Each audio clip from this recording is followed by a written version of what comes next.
ऐसा कोई भी तरीका नहीं है जिससे आप शहद की असली और नकली का पता कर सकते हैं। अच्छा, शहद असली और नकली भी होता है? शहद होगा वो जमता है। टॉप लीडिंग उर्दू इस्लामाबाद से मैं हूं आपका मेज़बान अरमान अली। आप तमाम देखने वालों को खुश आमदीद कहेंगे। वीवर्स, शहद में अल्लाह रब्बुल इज़्ज़त ने शिफ़ा रखी है और इसमें तमाम तारी बीमारियों के जो है वो शिफ़ा मौजूद है। लेकिन इस शहद के असल होने की गारंटी क्या है, शहद कितनी इक़साम के होते हैं, कितना कॉस्टली होता है, इस हवाले से मैम मेरे साथ मौजूद हैं। आइए इनसे बातचीत करते हैं और इनसे ये जानते हैं कि इतनी नायाब और ज़बरदस्त पैकिंग में जो शहद इनके पास मौजूद है ये किस इलाके का है और इस बॉटल की क्या प्राइस है और इनके पास कितनी इक़साम का शहद मौजूद है और कम से कम बॉटल की प्राइस क्या है, ज़्यादा से ज़्यादा क्या है, और ये क्या ऑनलाइन भी काम करती हैं या जस्ट एग्जीबिशन वगैरह में जाती हैं, अपना स्टॉल लगाती हैं और अपनी जो शहद की बॉटल्स हैं इनको लोगों तक डिलीवर कर पाती हैं। आइए इनसे बातचीत करते हैं और इनसे जानते हैं। अस्सलाम वालेकुम। वालेकुम अस्सलाम, कैसे हैं आप? अल्हम्दुलिल्लाह मैम, मैं बिल्कुल ठीक हूँ। आप सुनाएं, आप कैसे हैं? शुक्र अल्हम्दुलिल्लाह, ठीक ठाक। मुझे ये बताएं कि शहद का काम कारोबार करते हुए कितना अरसा हो गया? मुझे 3 साल हो गए हैं स्टार्ट किए हुए।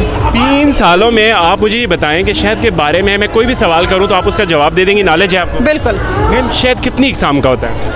हमारी गिलगित बल्तिस्तान, क्योंकि मैं गिलगित बल्तिस्तान की हूँ, मैं गिलगित बल्तिस्तान के शहद के बारे में जानती हूँ, तो मैं उसके बारे में आपको बताऊँगी। हमारे पास 3 डिफरेंट तरह के शहद होते हैं, रुबिनिया, रशियन ऑलिव और हर्बल हनी। ये 3 जो है वो यूनिक हनी है जो गिलगित बल्तिस्तान में पाए जाते हैं। अच्छा, शहद असली और नकली भी होता है? बिल्कुल होता है। असली की क्या जो है शनाख्त होगी और नकली की क्या शनाख्त होगी?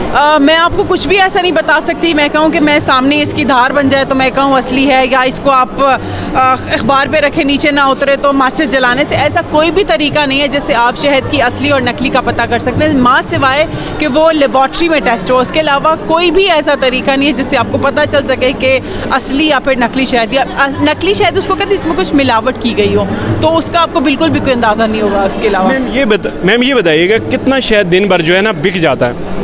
वो डिपेंड करता है। जैसे अगर हम एग्जीबिशंस में हैं तो एग्जीबिशंस में ज़्यादा लोग आते जाते हैं। इसके अलावा हम ऑनलाइन डिलीवरीज भी कर रहे होते हैं तो ऑनलाइन भी जा रहा होता है, और बाकी जो एग्जीबिशंस में क्योंकि एक ही जगह है और वहाँ लोग ज़्यादा होते हैं तो ऑब्वियसली एक ही दिन में ज़्यादा सेल हो रही होती है। मैम, अक्सर लोगों का ये मानना है कि शहद जमता है। वाकई अगर शहद जमता है तो ये क्यों जमता है? बिल्कुल, जो नेचुरल शहद होगा और जो रॉ शहद होगा, रॉ शहद का मतलब ये कि उसको किसी प्रोसेस से ना गुजारा गया हो और उसमें कुछ ऐड ना किया गया हो, that is called raw honey. Raw and natural honey tends to crystallize. Crystallize का मतलब है वो जम जाना, और जमना उसका कुदरती अमल है और उसका ताल्लुक हरगिज़ भी नकली से नहीं है। जो असल शहद होगा वो जमता है, और ऊपर से डिपेंड करता है कि किस फ्लावर के नेक्टर से लिया गया है। जैसे हमारे पास डिफरेंट फ्लावर हैं, रशियन ऑलिव है तो ये जब बहुत ज़्यादा सर्दी होगी तो जमेगा, वरना नहीं जमेगा। उसके अलावा हम पास हर्बल है, ये ज़रा सी सर्दी से भी जम जाता है। सो ये डिपेंड करता है कि कौन से फूल का जो है आपका हनी है। लोग तो आपका शहद ले जाके बड़े चस्के मज़े लेके खाते हैं, आप भी शहद इस्तेमाल अपने खानों में करती हैं? बिल्कुल, मैं और मेरे बच्चे, मेरी फैमिली बहुत शौकीन है हनी की। अच्छा, मुझे ये बताएं कि शहद के असल होने के साथ साथ इसके अंदर कौन सी खसूसियत होना बहुत ज़रूरी है जिससे हमें पता चले कि वाकई जेन्युइन शहद की मक्खियों का तैयार हुआ ही शहद है, ना कि इसमें चीनी की मिलावट हुई है? मैं आपसे वही कह रही हूँ कि कोई भी सामने कोई ऐसी निशानी है ही नहीं कि सामने मैं कहूँ ये है तो ये असली होगा, ये नहीं है तो असली नहीं होगा। ऐसा कोई भी तरीका नहीं है कि आप असली शहद और नकली शहद के बीच में फ़र्क कर सकते हैं, इससे वाय लेबॉर्ट्री टेस्ट के। अच्छा, मुझे बताएं कि जो अक्सर हमने सुना है या पढ़ा है, बेरी का शहद होता है, फ़लाँ का शहद होता है, फूलों का शहद होता है, तो उसके हवाले से कुछ हमें बताइए कि वाकई ही वो जो शहद की मक्खियाँ रस चूस कर लेकर आती हैं वही शहद होता है, या इसे मज़ीद लेबॉर्ट्री में इसमें केमिकल्स मिलाए जाते हैं या चीनी मिलाई जाती है, ऐसा भी कुछ होता है? बिल्कुल ऐसा होता है, बहुत सारे लोग ऐसा करते हैं, उसमें चीज़ें ऐड की जाती हैं, उसको हीट किया जाता है, और जब ऐसी चीज़ें की जाती हैं तो जो भी यूज़फुल इसके अंदर मतलब इसका जो भी अफादियत है वो इसकी ख़त्म हो जाती है। तो फिर आपके पास सिर्फ एक शुगर सिरप रह जाता है और बीच में कुछ रहता नहीं है। जो जिस शफा का जिक्र कुरान पाक में हनी के बारे में, उस पर अगर कुछ मिलाया जाए या उसको हीट किया जाए तो वो सारा ख़त्म हो जाता है। अच्छा मैम, इस बॉटल की आप प्राइस मुझे बता दें कि ये कितने उसकी है, इसका वज़न कितना है और इसकी प्राइस क्या है? ओके, हमारे पास 3 तरह के हैं। ये जो है 250 ग्राम है और ये 1500 है, और जबकि ये 500 ग्राम है, दिस इज़ फॉर 3500। अगर मैम आपसे कोई रब्ता करना चाहे और आपसे घर बैठे ऑनलाइन ये मंगवाना चाहे तो आप सोशल मीडिया की किसी एप्लीकेशन पर मौजूद हैं जहाँ लोग आपसे इजीली रब्ता कर सकें? जी बिल्कुल, हम दराज पे भी हैं, हमारी अपनी वेबसाइट भी है, हम इंस्टाग्राम पे भी, हम फेसबुक पे भी हैं और हम वैसे भी ऑनलाइन डिलीवरीज करते हैं अक्रॉस पाकिस्तान।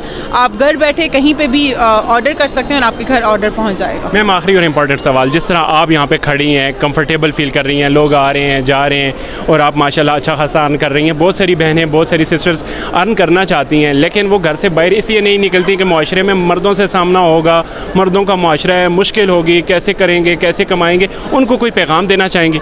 पैगाम ये कि देखें, कोई भी काम आसान तो होता नहीं ज़िंदगी में, हर काम के लिए आपको मेहनत करनी पड़ती है। तो जो घरों में जितनी भी ख़वातीन मुझे देख रही हैं वो अपना कोई काम स्टार्ट करना चाहती हैं तो मैं उनसे कहूँगी प्लीज़ स्टार्ट कीजिए, कुछ भी, बेशक आप घर से स्टार्ट करना चाहती हैं घर से करें लेकिन उसकी मार्केटिंग कीजिए, क्योंकि आजकल सोशल मीडिया का दौर है। तो आपकी जो भी चीज़ है जब तक वो लोगों को नज़र नहीं आएगी तो वो बिकेगी नहीं। तो आप जो भी चाहे आप घर से भी करिए, तो आप थोड़ा सा आप सोशल मीडिया की मार्केटिंग सीख लें और फिर आप एक दफ़ा शुरू कीजिए, अल्लाह ताला आपके काम में बरकत डाल देगा इंशाल्लाह। लोगों को अपने खानों में शहद का कितना इस्तेमाल करना चाहिए ये बता दीजिए आप। किसी भी तरह पानी में, टी में, योगर्ट में आप हनी को एज अ शुगर का सब्स्टिट्यूट की तरह यूज़ कर सकते हैं एज एन हेल्दी अल्टरनेटिव। अच्छा, ये मेरा कहना ये है कि इसमें बहुत सारी शिफा अल्लाह ने रखी है, आपका क्या कहना है? वाकई ही बहुत सारी बीमारियों की शिफा शहद में मौजूद है? ये मैं तो नहीं कह रही, अल्लाह ताला ने कुरान पाक में कहा है तो इसको तो इसके लिए इसके बाद कोई दूसरा लफ्ज़ हो ही नहीं सकता। तो इसमें मौत के अलावा हर बीमारी का शिफा जो है वो शहद में मौजूद है। बहुत शुक्रिया मैम, बात करके बहुत अच्छा लगा। जिस तरह मैम ने कहा है कि अल्लाह पाक ने मौत के अलावा तमाम तर बीमारियों की शिफा का ज़रिया शहद को बना दिया है, तो आप अपने खानों को चार चांद लगाने के लिए, उनकी लज्जत को बढ़ाने के लिए शहद का इस्तेमाल ज़रूर कीजिए और अपने प्यारों के साथ जो है वो खुशियाँ बांटिए। आज की स्टोरी में फ़िल वक्त तक के लिए इतना ही, फिर मिलेंगे किसी नई स्टोरी के साथ। तब तक के लिए देखते रहिए टॉप लीडिंग उर्दू। मुझे दीजिए इजाज़त, अल्लाह हाफ़िज़।